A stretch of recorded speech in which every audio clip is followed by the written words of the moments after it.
tambayar da ko in ce shawarar da aka nema wadda za mu fara da ita a cikin wannan shiri na yau shine take cewa assalamu alaikum malam, dan Allah ina son in san hukuncin mijin da yake biya wa kansa bukata alhali kuma yana da iyali. Yin hakan har ya zame masa jiki, don koda ya tara da iyalansa sai ya yi hakan. Gashi abun ya kai yanzu sai ya ɗauki lokaci mai tsawo ba mu tara ba. Don Allah malam a bani shawara.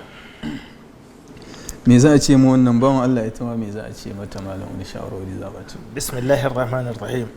Wa salatu wa salamu ala as'adi khalqillahi Muhammad bin Abdullah sallallahu alaihi wa ala jami'i sahabatihi wa tabi'in wa man ba'dahum bi ihsanin ila yawmiddin. Assalamu alaikum wa rahmatullahi wa barakatuh. Yan uwa musulmi maza da mata, iyayena da kannena da ke wannan gida na ko kuma in ce da ke cikin duniya, musamman masu jin Hausa, ina karanta ma kowa gaisuwa ta addinin musulunci, ita ce assalamu alaikum wa rahmatullahi wa barakatuh. Ina ƙara jaddada godiya ga Allah subhanahu wa ta'ala da kuma ya kaddarce da sake haduwa da ku a cikin wannan gida mai albarka na Africa TV 3, gidan da ya saba da kawo muku alkhairori daban-daban da shawarwari waɗanda za su yi amfani. Kullum bukatar mu Allah ya datar da mu ga faɗin abin da yake shine daidai, ya kuma kare mu daga tuntuɓen harshe ko ra'ayi ko fisga irin ta shaitan. Wannan gidan kuma Allah ya karfafa shi da masu kulawa da shi. Ita wannan baiwar Allah ko kuma in ce wannan bawan Allah ya cancanci a karanta mishi ayoyi na alkur'ani. Wato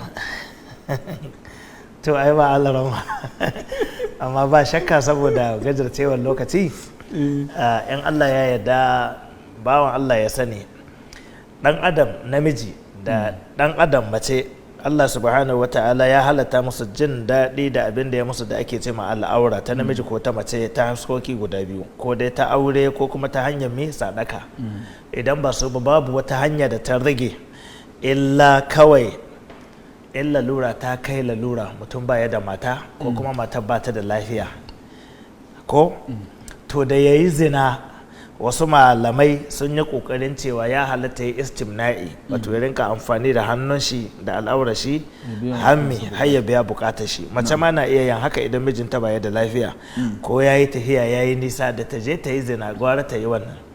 Wasu malamai da dama sun saki wayannan fatawoyi daban-daban, amma na ga shehin malami al'allamatul muhaddis al-albani rahimahullahu cikin tamamul minna yake cewa haramun ne ma shi kan shi wannan sai mutum ya amfani da kwayoyin maganin da annabi sallallahu alaihi wa alihi wa sallama ya basuwa.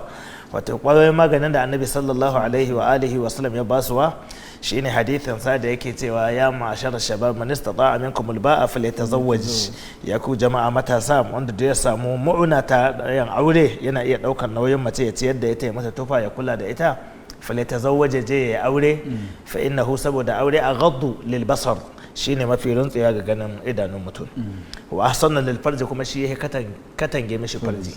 To zaka ga wani ya tashi neman auren sai ka ga matar kamar liƙa mai ita an kai ga wuya, don wani sai ga yayi digiri kaga an ce ma ai ga abin da ya na karatu, amma in ka ga da ya nemi mata sai ka yi tsammanin da ƙarfi da yaji an ka daura mai ita. Don haka wannan ba za ta gamsar da shi ba, zai je gashi da mata amma sai ya rinka ganin shawa wasu mata, sai ya zan ko da ma yana biyan bukata da ita wannan matar, to sai ya zan sai ya kaddarta matan da yake gani masu kyau masu ado gefen hanya, sai ya kaddarta su ne yake biyan bukata da su, wannan bukatar shi ta zo. Idan har bai kaddarta ba to zai zo kuma ya yi amfani da hannun shi ya suranta wannan matar. Wannan kenan. Wani lokaci kuma matar ce za ta kasance da matsala, ita kanta mai matsala kila kazama ce. Tsakani da Allah ana samun irin wannan. Mutum yana nan da mace baya iya sakinta kuma bai san wanda zai yi ba, don haka ba za ta gamsar da shi ba. To ba mu san wanda ke da laihi ciki ba. Idan dai rashin anan idan ya zamanto ita kazama ce ba zai iya gamsuwa da ita ba, maimakon ya je ya dinga yana yi da kanshi. To me yasa ita ba za ta iya masa alal misali kamar da aksan dai rayuwar aure tsakanin mata da miji kamar wadda ka sani, wallahi malam sani, ka san namiji yana da wuya kai, amma duniya ba wanda Allah hore wa namiji kamar mace. za ka ga mutum yana kuri da tsoron Allah, malami ne wani iri, amma in ya shiga gida sai ka ga matar shi ta tuɓe shi ta mai da shi wadda ta ga dama, kuma ka ga yayi da'a. To ina ganin yar uwa ne, ina ganin ya kamata ki samu ƙwararrun mata waɗanda suka san menene aure, menene namiji, kuma menene mace. Namiji mace na da abin da za ta jawo shi, ba sai ta hada da boka ko da wani abu ba. Jikin mace gaba daya kowane bangare, tafuka ne kurum da dan bakin fuska, shi ma fuska ai matsala ne, shi yasa ake sa niqabi. Kowane bangare namiji ke kallo ga jikin mace shawa yake gani.